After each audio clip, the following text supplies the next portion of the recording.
Elton John, Dumbledore, and 25% of black swans have in common? Well, they are all homosexual, meaning that they possess a strong sexual, emotional, and romantic attractions towards members of their own gender.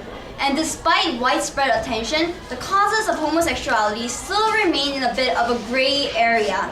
And there have been many various theories proposed by scientists and religious fundamentalists alike.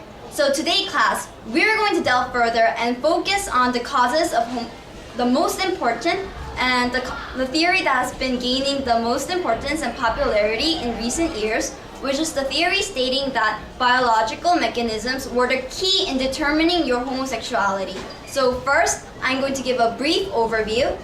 Second, I'll delve further into genetics. And third, I'm going to talk about cerebral structures and how they could shape your sexual orientation. So first, to put it briefly, this theory is basically stating that nature, not nurture, is the key in determining sexual orientation. And actually, most homosexuals, as well as scientists, are contenders of this theory, as they believe that homosexuality was not a choice, but an innate quality that you were born with, or established with at an early age. And they base these suppositions on proofs such as the gay gene.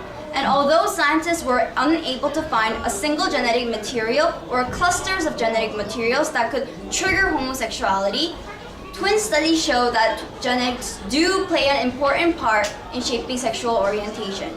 According to the American Psychological Association, one study in 1995 found a 52% correlation rate of homosexuality in male identical twins and a 22% correlation rate between male fraternal twins. This shows that people who share the same genetic material are more likely to share the same sexual orientations as well. But the highlight of the theory saying that nature, not nurture, shaped homosexuality can be found in the extensive brain-related researches that have been done in the last 2 decades.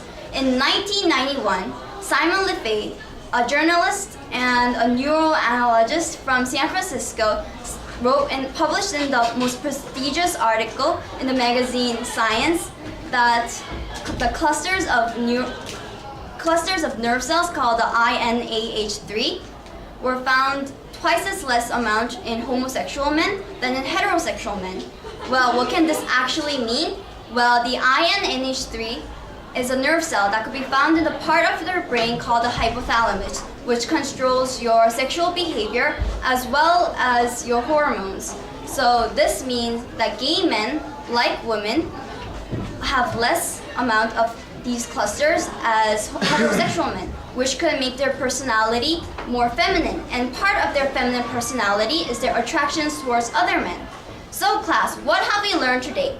Well, we've learned that the cause of homosexuality can be found in biological mechanisms, but more specifically genetics and cerebral structures. Thank you.